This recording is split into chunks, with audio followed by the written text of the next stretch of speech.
कृष्णा हरे हरे हरे रामा राम राम हरे हरे, हरे कृष्णा कृष्ण कृष्ण हरे हरे। हरे रामा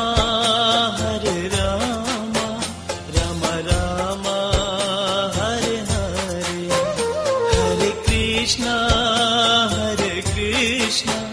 कृष्ण कृष्ण हरे हरे। हरे रामा राम राम हरे हरे, हरे कृष्णा कृष्ण कृष्ण हरे हरे।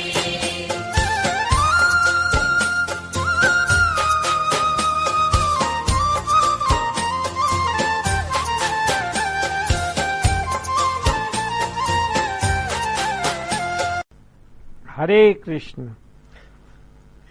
दूसरे अध्याय के बाद अर्जुन जो हैं वो कंफ्यूज्ड हो गए हैं। को ये समझ में नहीं आ रहा है कि कृष्ण बुद्धि पर जोर दे रहे हैं या फिर उनके कर्तव्य करने पर जोर दे रहे हैं। तो वो पूछते हैं कि आप मुझे घोर कर्म में क्यों लगाते हैं। तो अर्जुन को भगवान श्री कृष्ण घोर कर्म में नहीं लगाना चाहते थे, अपितु उनके कर्तव्य का उन्हें भान कराना चाहते थे और उनसे उनके कर्म करते समय उनका कर्तव्य भाव को मिटाना चाहते थे। तो वो उन्हें कर्म योग की वो विधि बताते हैं कि जिसके आधार पर यदि कर्म करें तो मनुष्य कर्मों से बंधेगा नहीं। तभी वो कहते हैं कि इस विषय में किस तरह से कर्म करें, इस विषय में बड़े बड़े ज्ञानी मोहित हो जाते हैं और तू अपने कर्तव्य कर्मों को अवश्य कर, क्योंकि जो अपने कर्तव्य कर्मों को नहीं करता है और इंद्रिय तृप्ति के लिए कर्म करता है वो पापी मनुष्य इस संसार में व्यर्थ ही जीता है। और तो और ये भी कहा है कि कामना, आसक्ति और ममता का तू त्याग कर दे। और ये कहा कि यदि तुझे जो कुछ भी भौतिक चीजें प्राप्त हुई हैं वो देवताओं के द्वारा तुझे दी गई हैं और यदि तू उनको दूसरों की सेवा में लगाए बिना स्वयं ही उपभोग करेगा तो तू चोर है।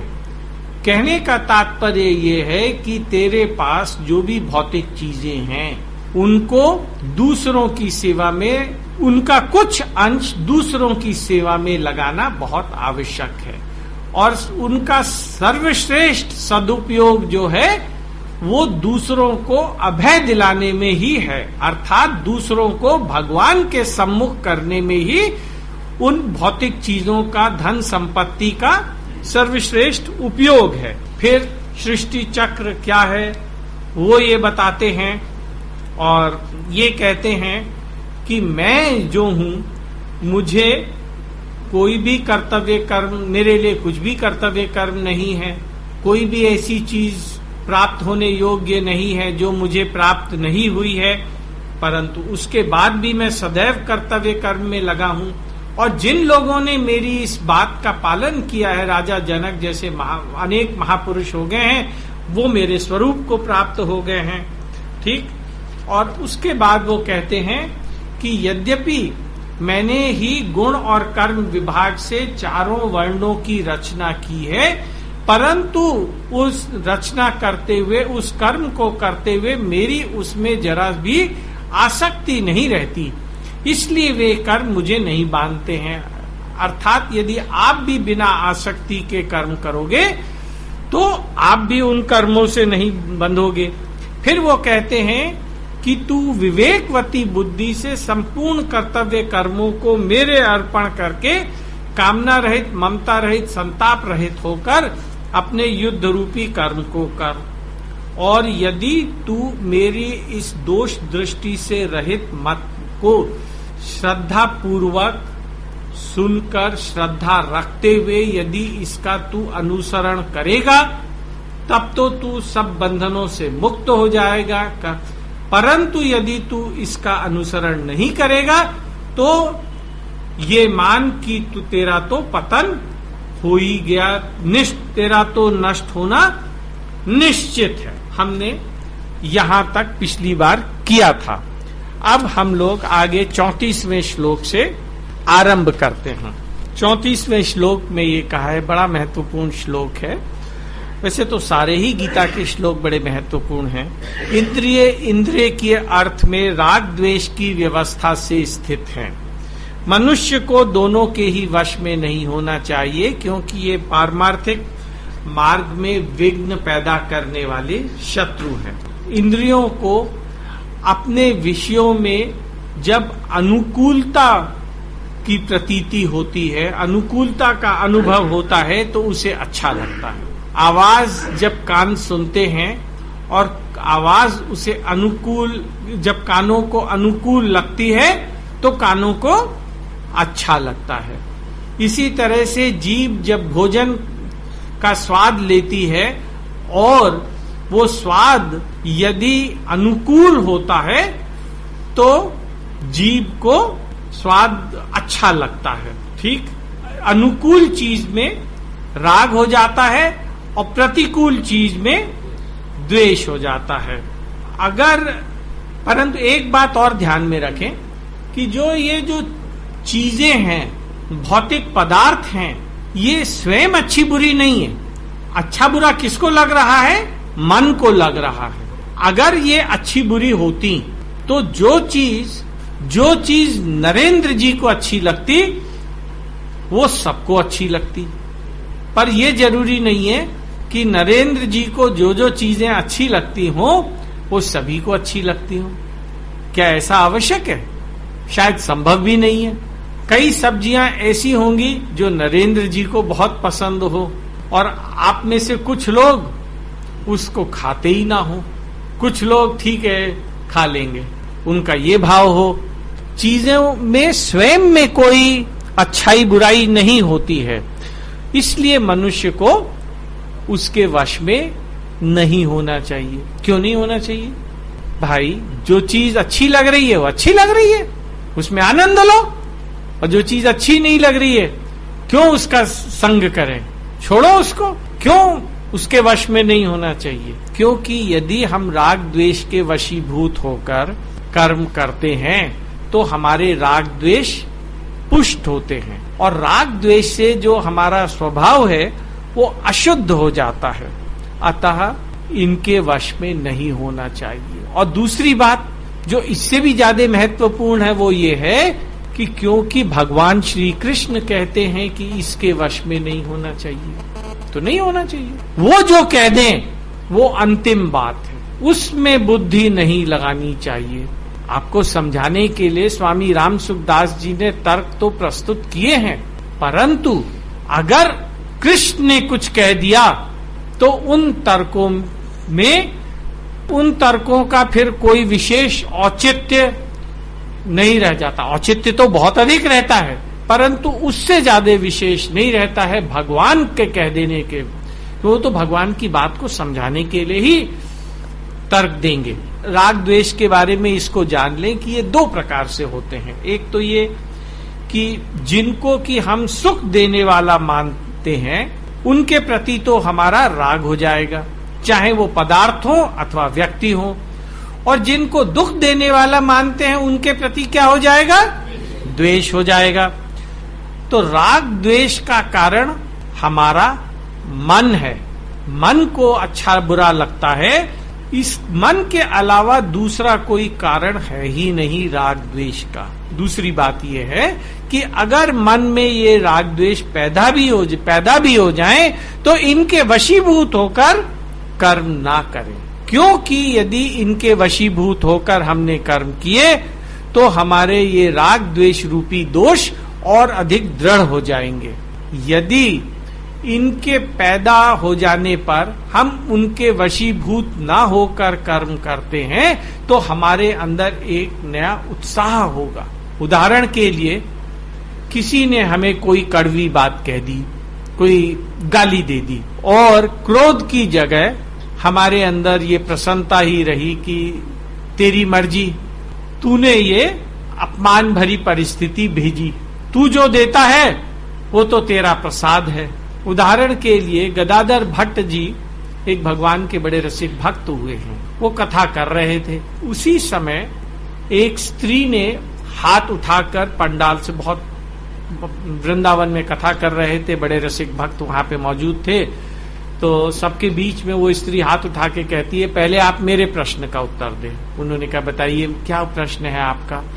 उन्होंने कहा, देखिए अब आपकी कृपा से मैंने गर्भ तो धारण कर लिया है, अब जो मेरे होने वाले बच्चे का आप इंतजाम करें।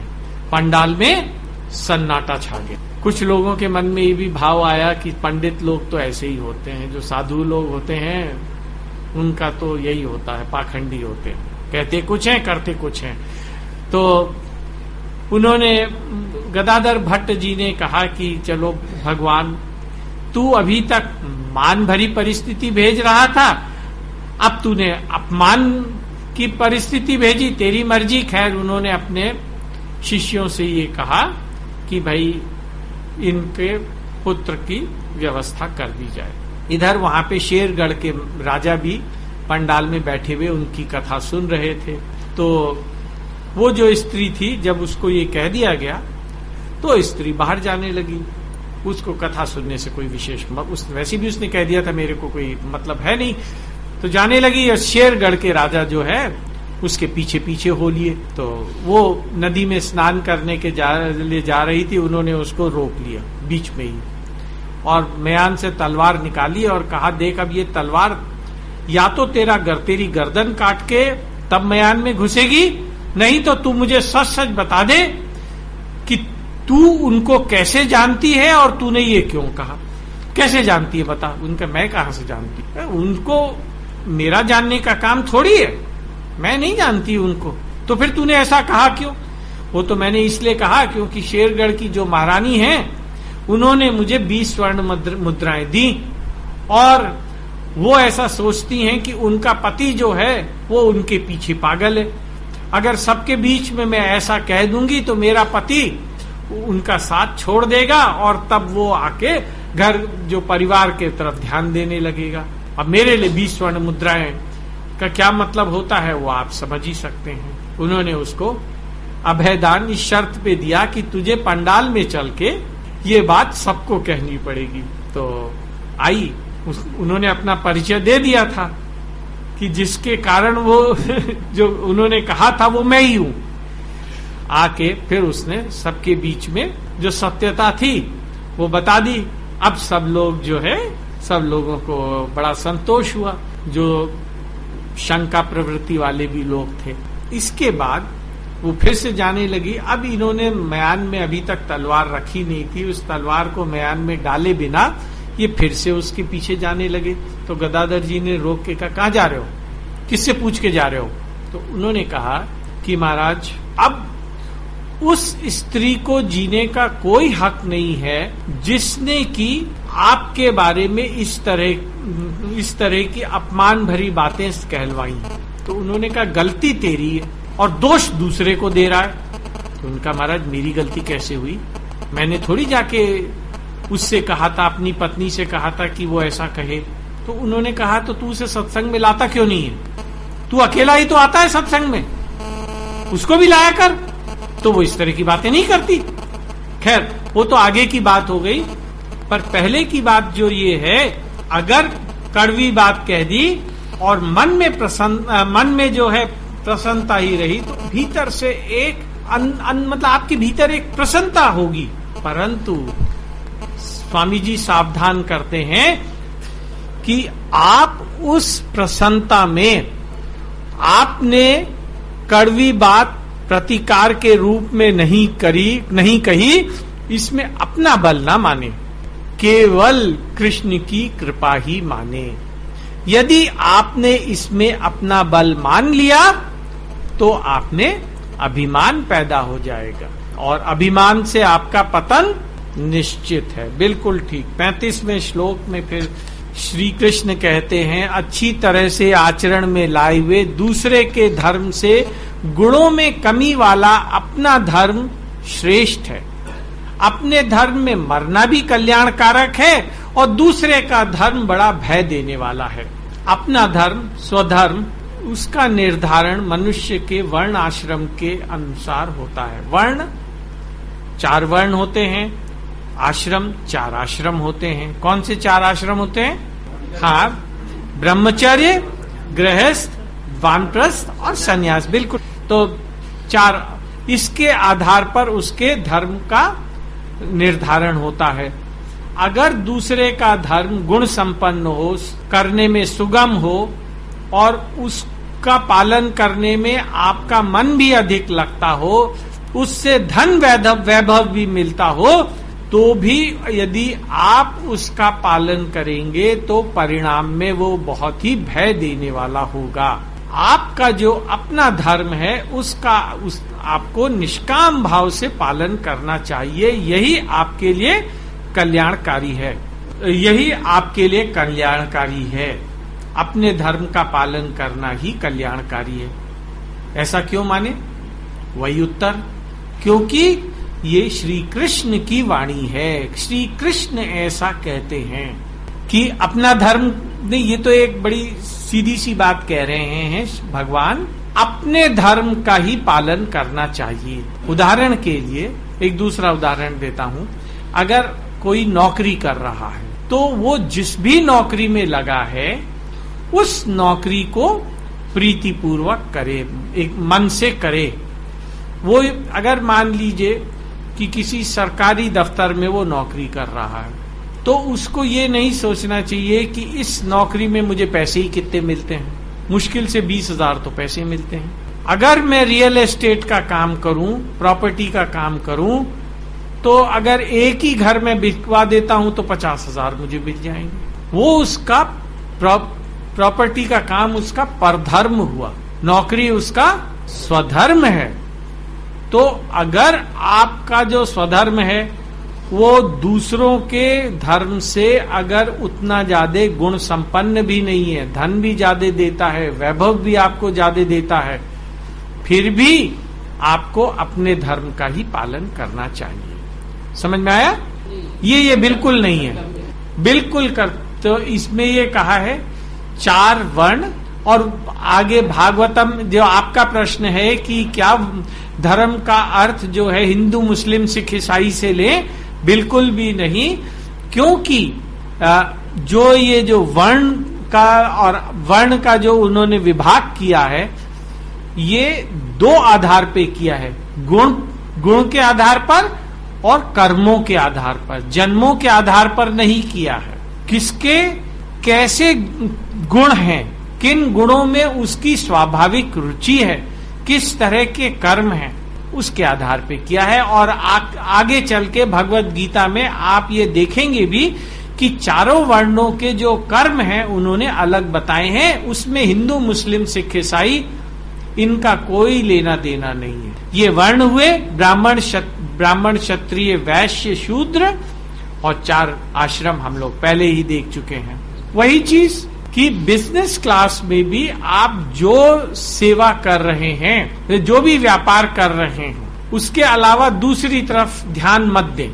नहीं हो रहा है, तभी तो भगवान ने भगवत गीता में ये कहा है, 7वें अध्याय में ये कहा है कि हजारों में से कोई एक सिद्धि का प्रयत्न करता है, और उन प्रयत्न करने वालों सिद्धों में भी कोई विरला ही मुझे जान पाता है।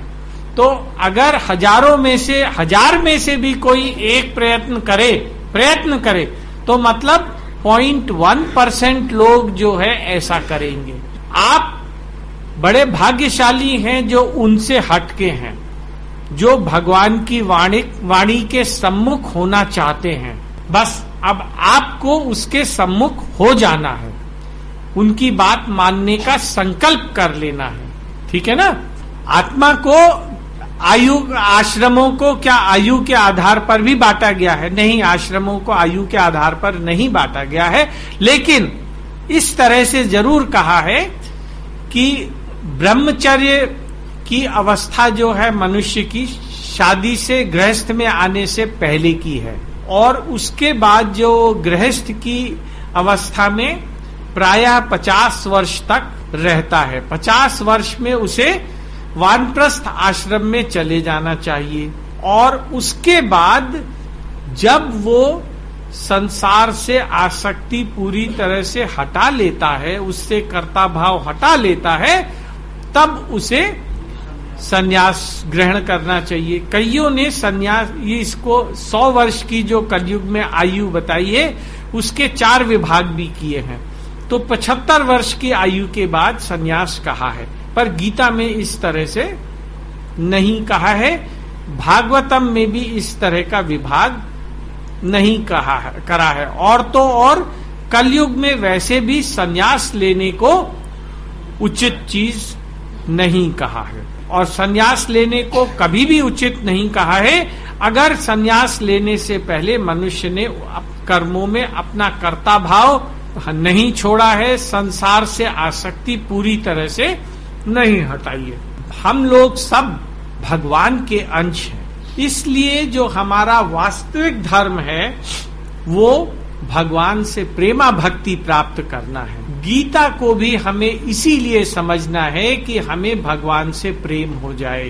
अगर गीता को पढ़े बिना ही हमें भगवान से प्रेम हो जाता है तो गीता को पढ़ने की आवश्यकता ही नहीं है। और प्रेम करने के लिए उनसे अपनापन करना बहुत आवश्यक है, और स्वामी जी ने अपनापन करने की एक बड़ी सहज औषधि दी है। मैं केवल भगवान का ही हूं और केवल भगवान ही मेरे हैं, इस बात को स्वीकार कर लें। 36वें श्लोक में अर्जुन पूछते हैं, हे वार्ष्णेय, फिर ना चाहते हुए भी जबरदस्ती लगाए हुए की तरह प्रेरित किया हुआ मनुष्य पाप का आचरण क्यों करता है? श्री कृष्ण उत्तर देते हैं, रजोगुण से उत्पन्न ये काम है जो क्रोध में परिणत होता है, ये बहुत ही खाने वाला है, इस विषय में तू उसे नित्य ही वैरी जान।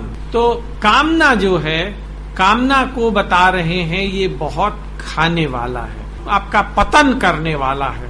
अब एक प्रश्न ये भी आता है, ये शंका दिमाग में आ सकती है आपको, क्या कृष्ण को पाने की इच्छा को भी कामना ही कहेंगे? देखिए, उसको बिल्कुल भी कामना की श्रेणी में नहीं लेंगे।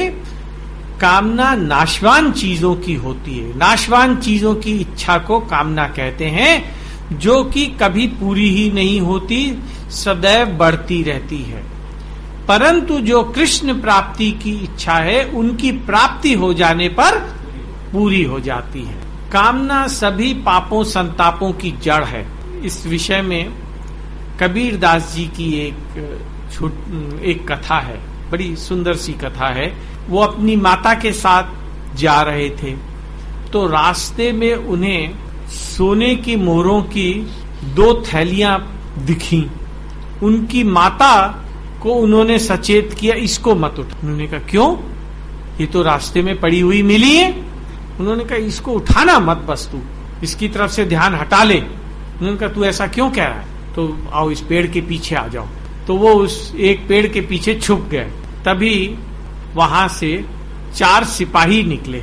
वो जो सिपाही थे उनको थोड़ा दूर पे कबीरदास जी ने रोका और रोक के कहा कि उधर मत जाना, उधर प्रेत है, वो तुम्हें मार डालेगा। उन्होंने कहा, कौन प्रेत है? हम प्रेत को नहीं मानते। तो उधर जा गए तो उधर देखा, रे यहाँ तो 2 सोने की मुद्राओं की थैलियां पड़ी हैं। तो उन्होंने समझा ये आदमी तभी मुझे रोक रहा था, तभी हम लोगों को रोक रहा था, क्योंकि ये उनको खुद हजम कर जाना चाहता था। उन्होंने 4 थैलियां उठा ली।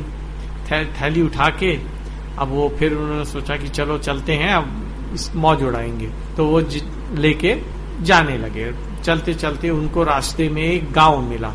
भूख लग रही थी, तो उन्होंने वहां पे एक धर्मशाला में एक कमरा लिया, और एक ही कमरा लिया, 4 आदमी उसमें चले आए। अब 2 कमरे लेते भी कैसे? अब 2 सोने की थैली है तो सबको साथ रहना इम्पोर्टेंट था। तो फिर लेकिन आपस में भरोसा भी उन लोगों ने एक दूसरे पे कर रहे थे, तो भूख लगी हुई थी। तो अब या तो चारों जने जाएं, बाजार में सोने की थैली लेके जाएं, ये भी उचित नहीं था। तो ऐसा उन्होंने निर्णय लिया कि 2 जने यहीं रुक जाते हैं और 2 जने खाना लेने जाते हैं। तो जो वहां पर रुक गए, उन्होंने सोचा कि यार किसी तरह से इनको रास्ते से हटा दिया जाए, तो फिर ये जो है दोनों थैली में से एक थैली दोनों के हिस्से में आ जाएगी, इनको क्यों इसमें से हिस्सा बांट करने दे। तो उन्होंने कहा ये कैसे कर सकते हैं, तो उन्होंने योजना बना ली।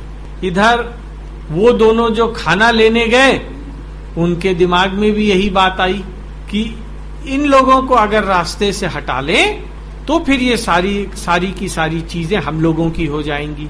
तो उन्होंने क्या किया कि वहां पर खाना खा लिया, अपने उदर की तो पूर्ति, पेट तो वहीं भर लिया, और उसके बाद इन लोगों के लिए जो खाना लाए तो उसमें जहर मिला दिया। अब यहां पर आकर जब खाने की बात आई तो इन्होंने कहा कि देखो भाई, हम तो बहुत ज्यादा थक रहे हैं, जो खाना लेके लौटे थे, हमारी तो अभी बिल्कुल इच्छा नहीं हो रही है कि हम खा पाए, हमें तो अभी सिर्फ थकान हो रही है और हम तो आराम करना चाहते हैं, आप लोग अभी खा लो, हम बाद में खा लेंगे। और वो लोग आंख मूंद कर चारपाई पर पड़ गए। तो ये लोग इस मौके की ताक में ही थे, दोनों ने तलवार उठा के उन दोनों के शरीर का नाश कर दिया, उनका तो प्राण चले गए। अब ये लोग बड़े प्रसन्न, इन्होंने कहा चलो अब आराम से बैठ के खाना खाते हैं। तो उन दोनों के भी जो है प्राण चले गए। चारों अब दोनों की दोनों थैलियां वहां पे, इधर वहां पे पुलिस वालों को पता चला ढूंढते ढूंढते कि अच्छा इस वाली धर्मशाला में ठहरे थे। तो वहां पर से वो जो 2 सोने की मुद्राओं की थैलियां थी वो उनको मिली, क्योंकि अब वो उन्होंने ये सोचा कि ये जो धर्मशाला का जो मालिक है ये सब इसी की करतूत है, इसी ने ही इन चारों को मार डाला है जिससे कि इसको ये सारा सोना मिल जाता। तो वो जो धर्मशाला का जो मालिक था उसको पुलिस वालों ने कैद कर लिया। तो कबीरदास जी की माँ कहती वाकई तू ठीक कह रहा था, इसका लालच नहीं करना चाहिए। उनका नहीं, माँ भी रुको, आगे देखो क्या होता है। तो इतने में राजा को पता चला कि उनके राज्य में इस तरह की 2 सोने की थैलियां मिली हैं। तो वो खैर जो सोना था वो उसके राज्य में, आज उसके कोष में, राज्य कोष में जमा करा दिया। अब हुआ ये कि पड़ोसी राजा को पता चला कि इस तरह की 2 सोने की मुद्राओं की थैलियां जो हैं मिली थी और वो उसके पड़ोसी राजा के कोष में जमा हो गई हैं। तो उसका ये सोचना हुआ कि जहां पर ये थैलियां थी वो तो उसका राज्य था, तो इसलिए उसके राज्य कोष में नहीं जानी चाहिए, तो अपितु मेरे राज्य कोष में उस सोने को जमा होना चाहिए था। तो उसने उस राजा को संदेश भिजवाया कि भाई या तो वो सोना लौटा दो, नहीं तो मैं तुम्हारे ऊपर चढ़ाई कर दूंगा। उस राजा ने कहा ऐसे थोड़ी होता है। तो युद्ध हुआ, दोनों राजा मारे गए और बहुत से लोग जो थे वो भी मारे गए। ये होता है कामना का फल। तो कामना का फल जो है इससे कम नहीं होता है, इसमें कोई अतिशयोक्ति नहीं है। आपके जीवन में जब तक कामना है, आप यकीन मानो तिल तिल कर आप जो है दुखों को भोगते रहते हैं। अशांति आपके जीवन में हर कदम पर बनी रहती, हर कदम पर। जागृत अवस्था में तो दूर, स्वामी जी बताते हैं स्वप्न में भी कामना होने से सुख की प्राप्ति नहीं होती। जो चीज हम चाहते हैं वो ना हो और जिसे नहीं चाहते हैं वो हो जाए, तो इससे हम दुख होते हैं। अगर चाहना और ना चाहना इन दोनों को छोड़ दें तो दुखी कहाँ है, अर्थात कामना को करें ही नहीं तो दुखी कहाँ है। कामना की पूर्ति होने पर लोभ पैदा होता है और यदि कामना में बाधा आए तो क्रोध पैदा होता है। परंतु वो बाधक अगर हमसे ज्यादा बलवान है तो फिर भय उत्पन्न होता है। एक बात और कि कामना के पूरी हो जाने पर हम में क्रोध लोभ के कारण पुनः कामना वाली अवस्था आ जाती है। अर्थात या उदाहरण के लिए देखें कि अगर हमने ये कामना की कि अगर हमें 5 लाख रुपए, हमारे पास 5 लाख रुपए यदि इकट्ठे हो जाएं तो जीवन बड़े आराम से गुजरेगा। तो जब 5 लाख इकट्ठे हो जाएंगे तो फिर मनुष्य क्या सोचेगा? हाँ, फिर वो 10 लाख या 15 लाख की प्लानिंग बनाने लगेगा। कहने का मतलब ये हुआ कि वो पुनः उस अवस्था में आ जाता है जो कामना से पूर्व की अवस्था थी, जब उसमें कामना पैदा हुई। उस कामना की पूर्ति से पहले वाली अवस्था में वो आ जाता है, क्योंकि कामना जो है कभी भी पूरी नहीं होती। वो तो केवल हमसे श्रम ही श्रम कराती रहती है। कामना के उत्पन्न होते ही मनुष्य अपने कर्तव्य से, अपने स्वरूप से, भगवान से विमुख हो जाता है और नाशवान के सम्मुख हो जाता है। तो हम लोग ये कह रहे थे कि कामना के उत्पन्न होते ही मनुष्य अपने कर्तव्य से, अपने स्वरूप से और भगवान से विमुख हो जाता है और नाशवान के सम्मुख हो जाता है। फल स्वरूप उससे पाप ही पाप होते हैं और वो नरकों से भी अधिक नीच योनियों को प्राप्त होता है। तो निष्काम भाव होना बहुत अधिक आवश्यक है। कभी कभी जो कामना है वो बड़े सूक्ष्म रूप में छुपी होती है।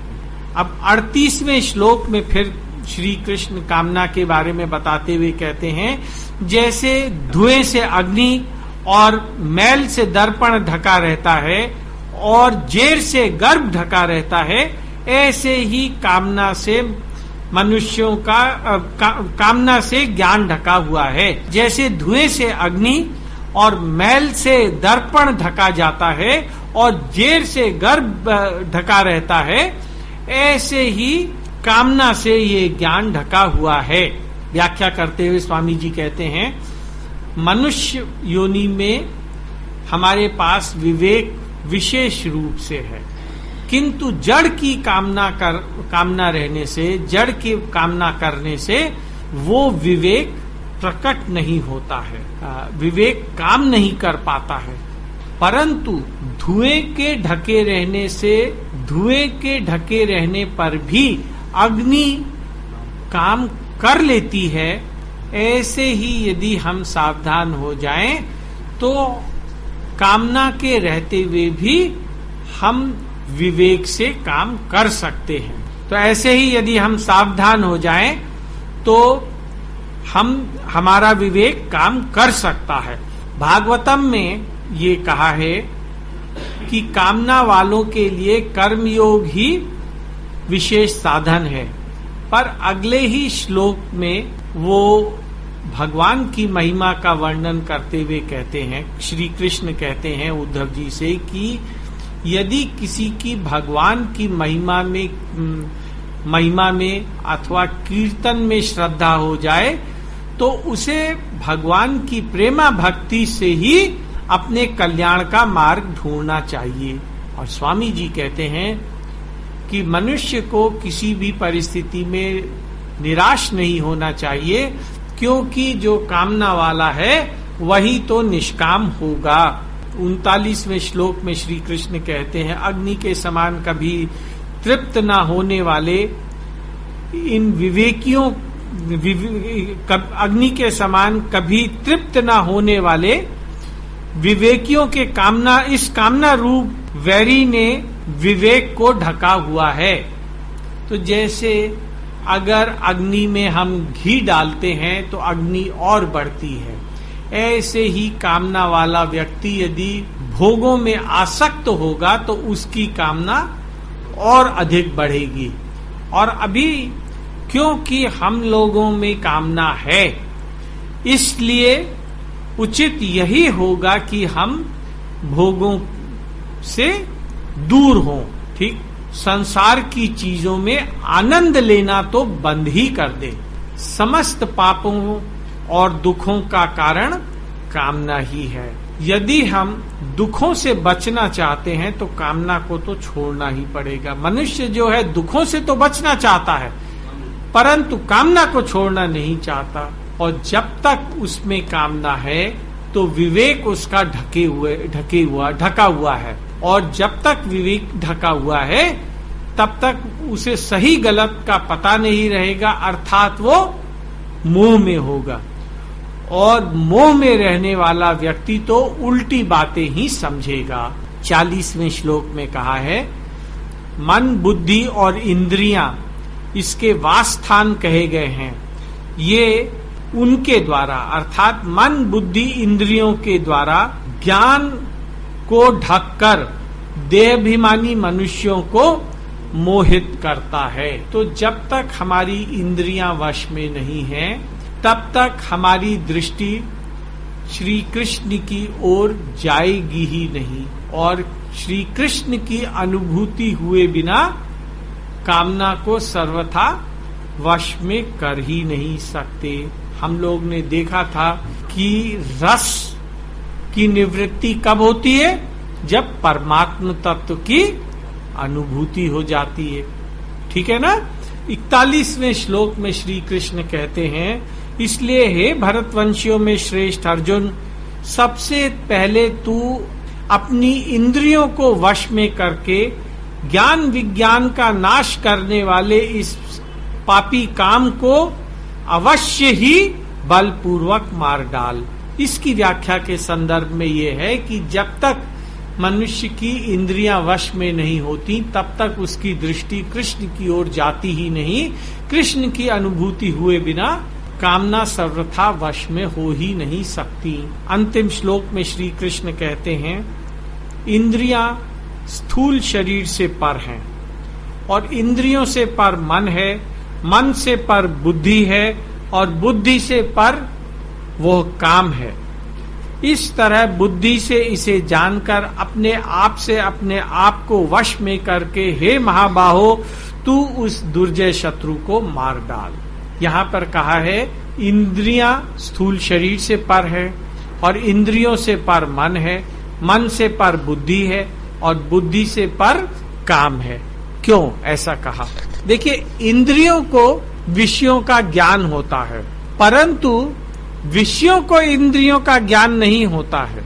तस्वीर को नहीं मालूम कि ये आंख के अनुकूल है कि नहीं है, परंतु आंख को मालूम है कि ये तस्वीर आंख को अनुकूल पड़ रही है कि नहीं पड़ रही है। तो इसलिए इंद्रियों को स्थूल शरीर से पर कहा है। पर का मतलब सूक्ष्म, श्रेष्ठ और सबल। इंद्रियां जो हैं अपने विषयों की बात ही जानती हैं, परंतु मन की बात को नहीं जानती। मन जो है इंद्रियों की बात को भी जानता है और विषयों की बात को भी जानता है। तभी इंद्रियों को जो चीज अनुकूल पड़ती है, मन को वो चीज अच्छी लगती है। मन जानकर ही तो उसे अच्छा मानेगा। इसीलिए मन जो है, मन को इंद्रियों से पर कहा है। बुद्धि जो है मन, इंद्रियों और स्थूल शरीर, विषयों तीनों को जानता है। इसलिए बुद्धि जो है मन से ज्यादा पर है। अब आपको यदि कभी भी मन को वश में करना है तो बुद्धि के द्वारा आप मन को वश में कर सकते हो। बुद्धि के द्वारा कैसे? कि आप बुद्धि में भगवत प्राप्ति का उद्देश्य बनाकर ही आप मन को वश में कर सकते हो।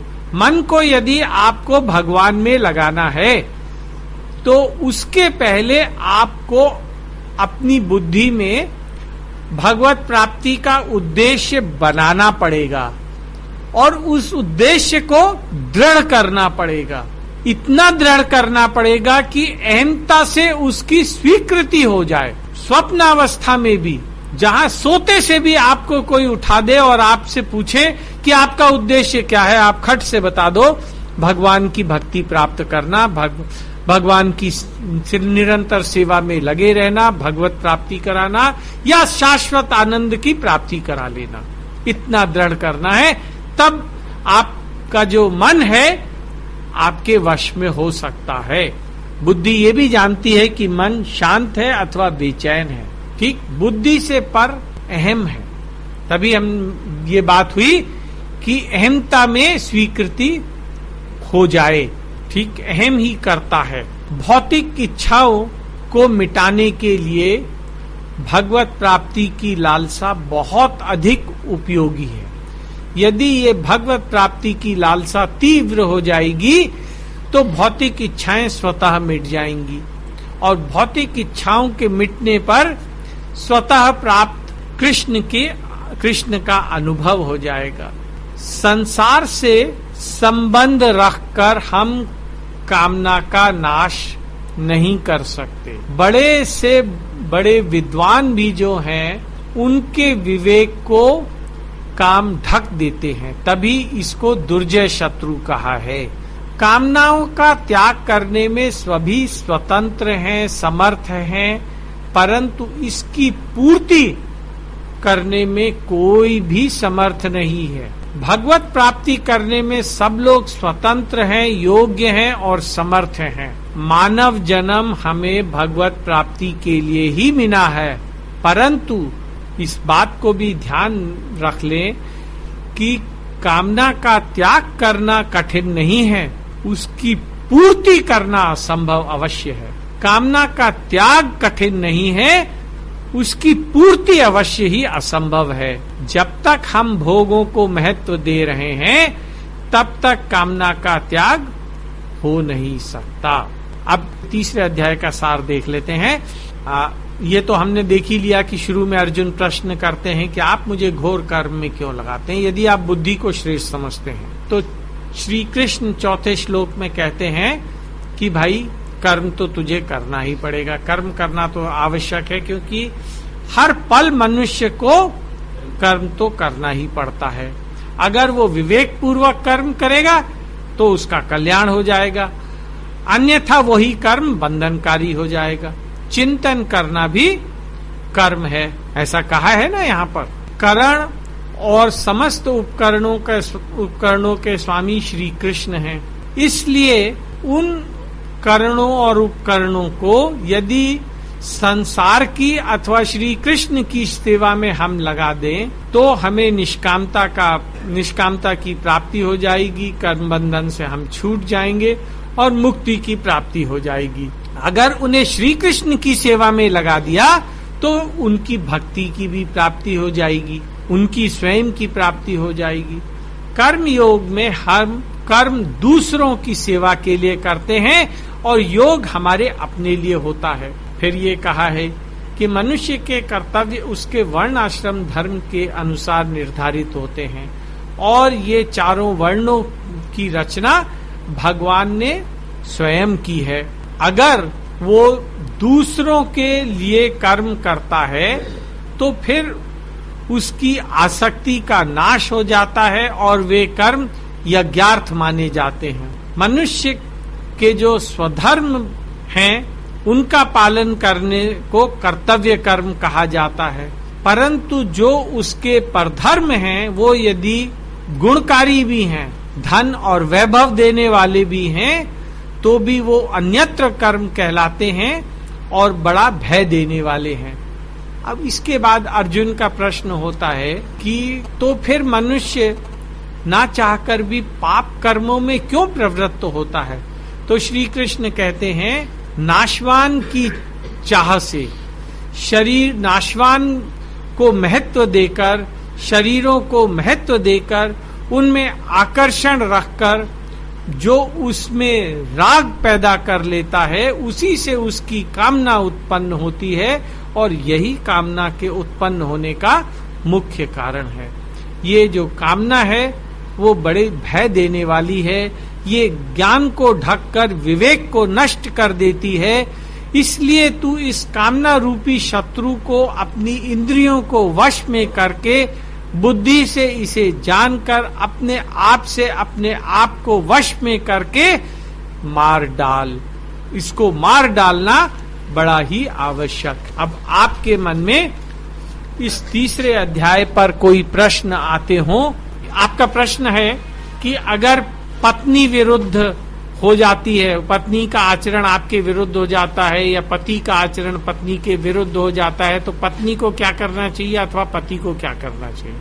यही है ना आपका प्रश्न। तो देखिए, इसमें ये दूसरे अध्याय में ये कहा है, जो फल का हेतु बनते हैं वे अत्यंत दीन हैं, या दूसरों को फल का हेतु मानते हैं वो भी अत्यंत दीन है।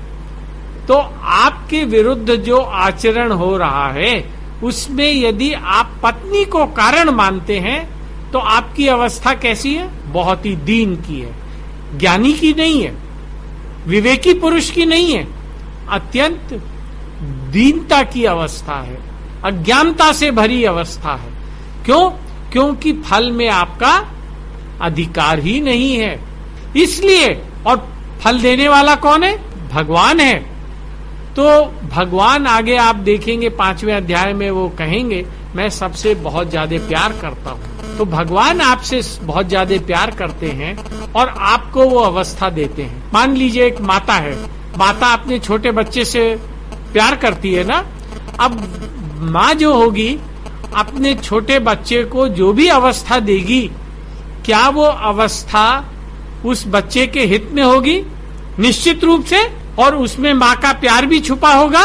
इसलिए अगर आपकी पत्नी का आचरण आपको प्रतिकूल लग रहा है तो उसे भगवान की कृपा मानिए, उसमें पत्नी को दोष बिल्कुल मत दीजिए। वैसे भी आप आगे पढ़ेंगे, जो प्रतिकूलता है वो आपके पुराने पापों को काटने के लिए आई है, आपको शुद्ध करने के लिए आई है। यही तो भगवान का आपके प्रति प्यार है। पर जहां आपने पत्नी को दोष दिया कि ये मेरे विरुद्ध जा रही है, वहीं आपने नया पाप किया। कुछ नहीं, आप प्रसन्नता से रहें, भाव प्रसन्नता का ही रखें और भगवान को धन्यवाद दें कि तू मेरे पापों का नाश कर रहा है, तू जो भी दे रहा है। अगर आप ये भी नहीं समझते हैं कि वो आपके पापों का नाश कर रहा है, पर तू जो भी दे रहा है बड़ा अच्छा कर रहा है, थोड़ी देर चुप रहिए। ताली तो दोनों हाथों से ही बज पाएगी, एक हाथ से तो ज्यादा से ज्यादा चुटकी बजेगी, उसकी तो कोई प्रतिध्वनि भी नहीं होगी। वहां पर गदाधर पंडित थे जो कि अपने शिष्य के अंदर की बात को पढ़ लिया उन्होंने। पहले जब वो उठ के गए उन्होंने कुछ नहीं कहा, जब वो उठ के गए जाने लगे उसको रोक दिया। अब अगर वो उसको रोकते नहीं तो उनका शिष्य कुछ क्या करता जो उसे नहीं करना चाहिए था। तो वो तो सतगुरु ऐसा ही तो होता है। सतगुरु चुपचाप अपने शिष्य को बुरे कर्म करते हुए थोड़ी देखता है। तभी तो ये कहा गया है कि यदि आपने सिस्टम के आधार पर अपने गुरु बना लिए हैं तो वो तो जानता ही नहीं आप क्या कर रहे हो। आपके जैसे उसके हजारों शिष्य और हैं, तो वो कहाँ आपको आपके जो आप में परिवर्तन ला सकता है, आपका कल्याण कर सकता है। गुरु का तो प्रमुख कर्तव्य ही आपका कल्याण कराना है। अगर वो ये सोचता है कि वो आपका कल्याण नहीं करा सकता तो उसे तो गुरु बनने का कोई अधिकार ही नहीं है, आपको शिष्यत्व में लेगा ही नहीं वो। अगर पत्नी नहीं चलती है तो कोई परेशान होने की बात नहीं। परिवार में द्वेष होने का एक कारण ये भी होता है, जो कि प्रमुख कारण होता है, कि हम दूसरों को दोष देने लगते हैं। अंदर से तो देते ही हैं, और अंदर से भी यदि दोष देने का भाव है तो उसके वाइब्रेशंस सामने वाले पे पड़ जाते हैं। दोष देने का भाव ही मिटा दें व्यवहार काल में, क्योंकि हमारे बहुत जन्मों की आदत पड़ी हुई है। हो सकता है कि तुरंत ना मिटे, लेकिन मिट जाएगा अगर हम भगवान की बात पर विश्वास करने लगेंगे। बिल्कुल ही दोष ना दें। मैं इनका प्रश्न ये है कि भगवत प्राप्ति के लिए सहजता और निर्मलता की बड़ी आवश्यकता होती है, और जो युवा पीढ़ी है, युवा पीढ़ी उसमें सहजता निर्मलता नहीं होती है, और नहीं होने का कारण भी ये है कि उनको इस तरह का मार्गदर्शन उपलब्ध नहीं है। हाँ, तो उनका उस तरह का मार्गदर्शन नहीं हुआ है, तो फिर कैसे उन लोगों का कल्याण होगा, उनका उत्थान कैसे होगा? यही प्रश्न है आपका। भाई ये तो बात बहुत सही है कि माता पिता पहली बात तो यही है कि जब माता पिता अपने बच्चों को संसार में आसक्त होने की ही ट्रेनिंग देते हैं तो वो कैसे अनासक्त हों। बिल्कुल ठीक कह रहे हैं, अभी उसी पे आ रहा हूं मैं। तो जब माता पिता अपने बच्चों को संसार के प्रति आकर्षण रखने की ट्रेनिंग देते हैं कि ऐसी जॉब ले लो, जॉब ले लेना, बड़ा जॉब अच्छी, जितने ज्यादा पैसे की जॉब मिलेगी उतना अच्छा है, ठीक, और इसको तो 1 लाख रुपए की जॉब मिली, इसको 1.5 लाख रुपए की जॉब मिली और उसकी बड़ी इज्जत हो गई। तो जब इस तरह की चीजों के प्रति माता पिता बच्चों में वैल्यूज पैदा करते हैं, कैसे उनकी भगवान में प्रीति होगी। और माता पिता तो हम ही लोग हैं। हम जब अपना कर्तव्य नहीं निभा रहे हैं तो कैसे युवा पीढ़ी का उत्थान होगा। हमें अपना कर्तव्य अपनी संतान के प्रति निभाना है। ये नहीं सोच सकते हम कि अभी हमारी संतान जो है वो तो केवल 5 वर्ष की है या 10 वर्ष की है या 15 वर्ष की है, उसको अभी भगवान में क्यों लगाएं, क्योंकि अभी तो उसकी उम्र ही नहीं हुई है ऐसी। कोई भी उम्र भगवान में लगने के लिए छोटी नहीं है। जहां हम लोगों को ये स्वयं को समझ में आ जाएगा तभी हम अपनी संतान को लगा सकेंगे। अगर किसी के माता पिता को ये समझ में नहीं आया तो इसका मतलब ये नहीं है कि उसके बच्चे जो हैं उनको भगवान के विषय में यदि ज्ञान मिल रहा है तो उन्हें उस ज्ञान को नहीं लेना चाहिए। हाँ, माता पिता की तरफ से भी ऐसा देखा गया है कि विरोध आया है परंतु शांत हो जाता है जब सही ज्ञान मिलता है। तो इसकी कोई उम्र नहीं है। और हम जब अपने बच्चों को संसार में आकर्षण पैदा कराते हैं तो वास्तव में हम उनके शत्रु बनते हैं, उनके हितैषी नहीं होते हैं, उनके शत्रु बनते हैं। और उसके लिए ये कहना पर्याप्त नहीं कि हम क्या करें, हमें तो खुद ही नहीं मालूम था। भागवतम में ये कहा है कि मनुष्य को माता पिता बनने का अधिकार ही नहीं है यदि वो अपने बच्चों का कल्याण नहीं कर सकता। जब जाग गए तब सवेरा है। अब आप जाग गए ना, तो अब आप दूसरों को बताइए, अपने परिवार में बताने की चेष्टा कीजिए, बाहर वालों को बताने की चेष्टा कीजिए। ठीक इसी तरह से आपके जैसे और 20 लोग यहाँ बैठे हैं, वो बताएंगे। आप आगे कृष्ण ये भी कहेंगे, अगर आप इसको बताने के लिए संकल्पबद्ध हो जाते हैं और आप लोगों को बताते हैं तो ये उनको सबसे अधिक प्रिय है। बताते समय यदि आपके मन में ये भाव आ गया, यदि ये भाव आ गया कि यार ये तो सुनता ही नहीं है, मेरी इंसल्ट कर दी इसने, मेरा अपमान कर दिया, तो ऐसे उसे क्यों बताओ, बार बार अपना क्यों अपमान कराओ, तो नहीं बता पाएंगे आप। या लोग मेरी बात सुनते ही नहीं है तो इसलिए किसी को ही क्यों बताऊं मैं।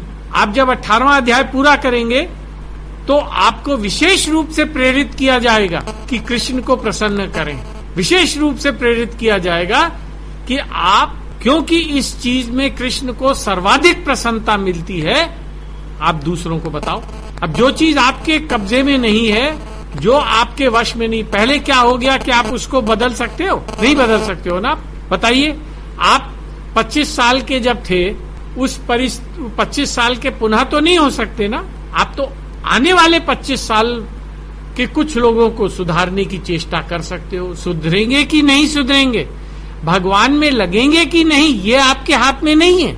आपके हाथ में मात्र कर्म करना है। बिल्कुल परेशान मत होइए, ये समझ लीजिए फल आपके हाथ में नहीं है। चेष्टा करते रहिए। ये ट्रस्ट अथवा इसमें जुड़े हुए बहुत से साथी जो है, अब ये 5 साल से प्रयास कर रहे हैं। बहुत सारे लोगों को नहीं कह पाए हैं, बहुत सारे लोगों को समझ में नहीं आया है, कुछ लोगों को समझ में आया है, वो आए हैं।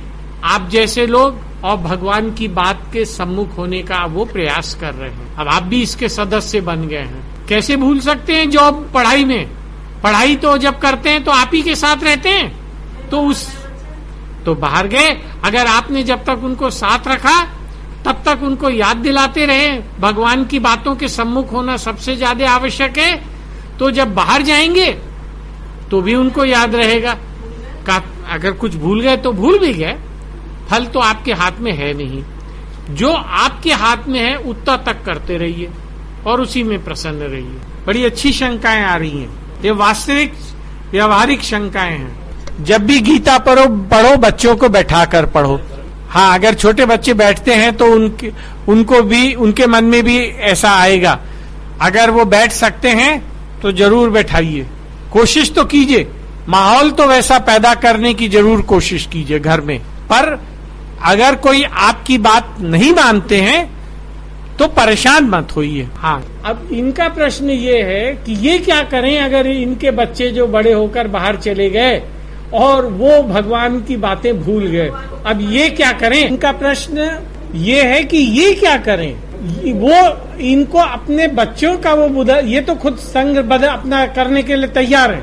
इनको अपने बच्चों का, जैसे आपको अपना नहीं बदलना है, अपने परिवार वालों का मानस बदलना है, अपने बच्चों का, अपने पोतों का।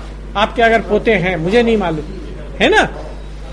तो देखिए, आपको जो परिवार वालों का बदलना है तो उसके लिए आप जो है, आपने जो उनको संस्कार दे दिए, अब उसके बाद आप उनको संग के लिए बड़ी श्रेष्ठ चीज है कि किसी तरह से आप उनको भगवत गीता का संग दे दो।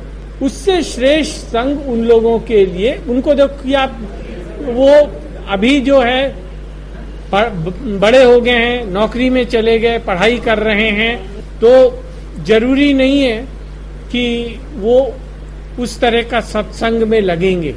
आप तो दूर बैठी हुई हैं, परंतु आपने यदि उन्हें भगवत गीता का संग दे दिया, बार बार कह के, आप माँ हैं तो आपको ये नहीं कह सकती माँ तू चुप रह, तुझे कुछ मालूम नहीं है, वो आपको ये नहीं कह सकते। ये कह सकती है कि माँ कर दूंगा, थोड़ा शांत रहो, मेरे पास इतना काम रहता है ना। और आप हर बार जब भी उससे बात करें तो उससे कहें बेटा तू थोड़ा सा तो पढ़ना चालू कर। वो कहेगा अच्छा मैं किताब कहाँ से ला के दूं, मैं भेजती हूँ किताब, तुझे किताब मैं भेजती हूँ। बजाय आप ये कहें कि किताब जो है वहां पर भी उपलब्ध है, हालांकि भावार्थ तो वहां नहीं मिलेगी, तो आपने यहाँ से उसको पैसे खर्च करके, मेहनत करके, कोरियर करके वो किताब भेजी। फिर उसके बाद आप उससे कहेंगी कि तूने वो पढ़ा, उसको फॉलो अप कीजिए, तो आखिर हार के वो हो सकता है पढ़ना चालू कर दे। मैं उदाहरण के लिए बताता हूँ कि मैं भी अपने बेटे के साथ बहुत गलती कर चुका हूँ, ठीक है, और आज वो विदेश में है तो समझाना ही बड़ा मुश्किल होता है। अब वो मेरे से दूसरी कोई बात सुनता ही नहीं है गीता के सिवाय। उसने 6 साल नौकरी की पहले, विदेश जाने से पहले, तो मैं उसके घर गया नहीं। मुझे ऐसों का संग नहीं करना है जो कि भगवत गीता नहीं पढ़ते हैं। तो कहता है कि तुम आते क्यों नहीं हो? तो मैंने कहा कि तू गीता नहीं पढ़ता इसलिए मैं नहीं आता हूँ। तो तुम आने का मानस बनाओ, ये गीता तुम्हारे रास्ते में नहीं आएगी। तो मैंने कहा मैं तेरी बात पे कैसे यकीन कर लूं, तेरा पास्ट रिकॉर्ड ऐसा नहीं है कि तू गीता के संबंध में जो भी तूने प्रोमिस किए हैं वो पूरे किए हो। तू मेरे को पढ़ के बता दे कि तूने पढ़ लिया है, फिर जरूर आऊंगा मैं, तब जरूर प्लान बनेगा। मतलब ये सब बातें जब वो मेरी बात सुन सुन के उसके कान पक गए थे। लेकिन आप हर एक से ऐसी बात नहीं कर सकती हैं, है ना। और आपके जो उसके प्रति कर्तव्य हैं उसमें जरा सी भी ढील नहीं आनी चाहिए, क्योंकि वो आपकी बात नहीं सुन रहा। आप उससे कह रही है गीता पढ़ने के लिए और वो गीता नहीं पढ़ रहा है, इस मारे आप अपने कर्तव्य उसके प्रति ना निभाएं, या अपने मन में जरा सी भी उसके प्रति बुरी भावना रख लें। बुरी भावना रखेंगी भी तो कैसे रख सकती हैं? गलती तो आपकी है, गलती तो मेरी थी, मैं कैसे उसके प्रति बुरी भावना रख लूं? ठीक है ना। तो बड़ा फर्क पड़ेगा इससे। उसको गीता के सम्मुख कर दीजिए, आपको फिर कुछ नहीं करना पड़ेगा। एक बार वो गीता के सम्मुख हो गया तो बाकी सारे काम कृष्ण करेंगे और स्वामी राम सुखदास जी करेंगे। उस तरह से कर लो भाई।